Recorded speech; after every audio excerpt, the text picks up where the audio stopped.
Okay, here on TBC, we love to bring you inspiring stories. A few days ago, the 2023 UPSC civil service results were released. And you remember, we brought you Aditya Srivastava, who topped the exams. Today, we have with us another really incredible story, that of Nandala Sai Kiran. After his father succumbed to cancer in 2016, his mother took up the challenge of raising him. And Sonal's going to tell us more.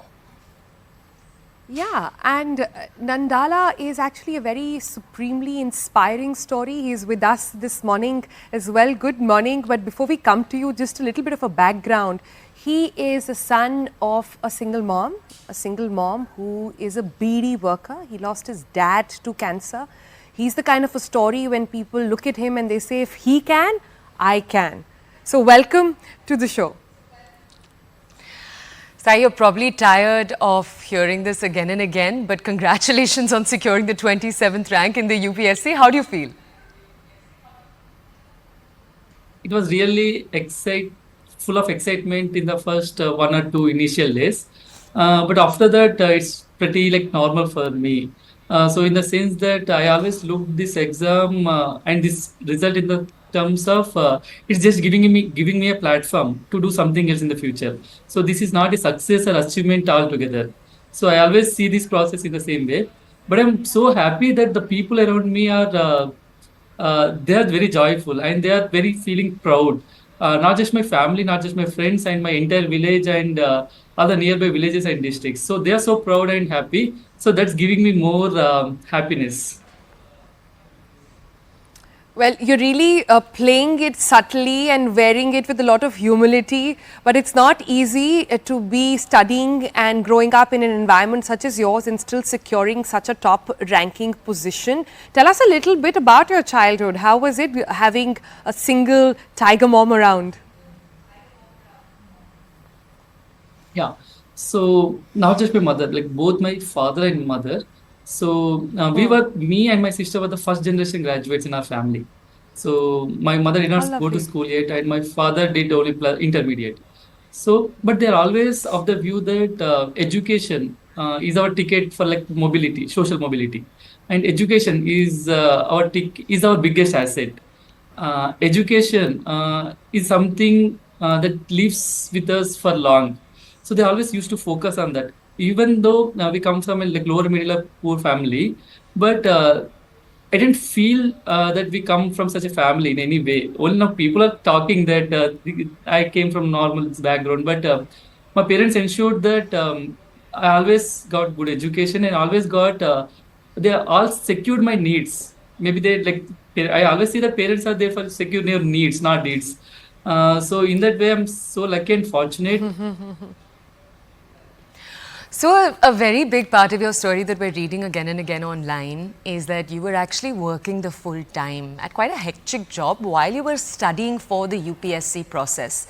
Tell us, while you were working, you were doing this, did you sometimes get tired of the fact that you had to go into your job every single day? Were you just like, I hate this? So nothing like that. See, I love my job. I work in electronic sector, core sector, where the graduation is also in the same. So I did my graduation in electronics communication, and I'm working in the same sector. So I never felt that job, I'm not liking a job. Actually, the fact that I could enjoy my job made my UPSC preparation journey easier. Because if you hate that and that mental fatigue will be there and it will affect your UPSC preparation also. So I never felt that grind. But I felt that, just sitting, rather than sitting in a AC office somewhere, but I always felt that we can do more. So that was the only motivation, but I never felt any hate for job. And in case, even though UPSC preparation, I was performing better in my job also. Gosh, that's not an answer you get every day. And like I said, you're wearing it very lightly, but it seems like a really interesting journey. Tell us a little bit more. What was the preparation process like? It's not easy to crack UPSC, leave all, getting a ranking. Yeah, so the thing is, my day, there's no routine for me generally, because even though I wanted to have a routine, but it's sometimes there is a hectic work, sometimes there is a work where it's lighter mode. But if I look back on an average, I used to spend around 4 hours, 5 hours a day, and on weekends I used to spend around 8 hours, 9 hours, and that too on Sundays. I used to take a break. I used to have some my personal time just to recharge myself because we're not machines, right? And I used to take leaves whenever I need, so that kind of helped me. And the most important thing is, so generally when people attempting for example 20 year, they start preparation a year ahead. So I know the fact that I won't be getting enough time, so I started 1.5 year before. So I have that 6 months of extra cushion for me to compensate for the time. Okay, can we also ask you in other interviews, because you're a busy man, you've had a lot of interviews coming towards you. One of the things you're talking a lot about is that you want to do this to change the country. And so we thought we'd ask you, if you had a magic pill and you could almost change one aspect immediately, what would it be? See, one thing is intervention to empower rural women. See, for example, I think especially rural women are the most they're like excluded in many areas.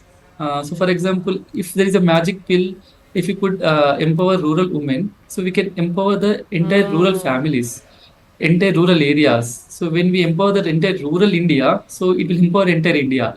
So, if we have magic pill to change anything, that is just like focusing on the rural women for their dream to realize their dreams, because they are the head of everything. They are the starting point of everything in rural areas.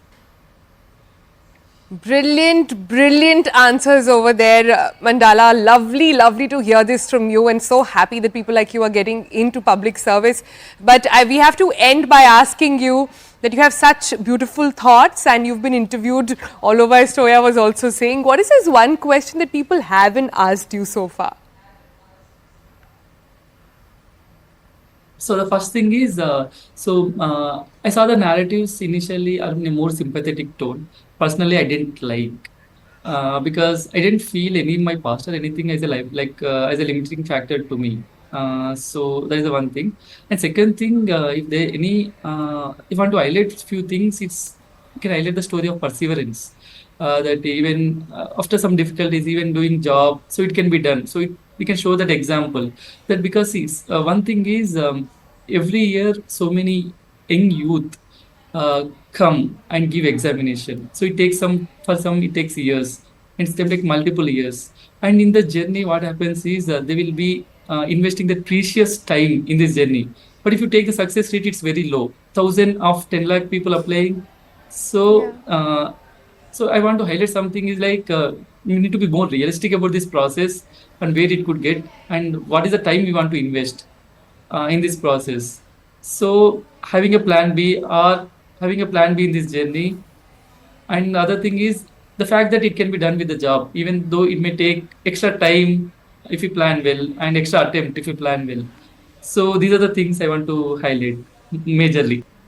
Dala, that's such sage advice. Basically, don't hang your hopes on the UPSC. Study, but also keep your focus in other parts of your life. That's very, very wise advice, frankly, to be hearing from you. Thank you for joining us. Thank you for taking out the time this morning.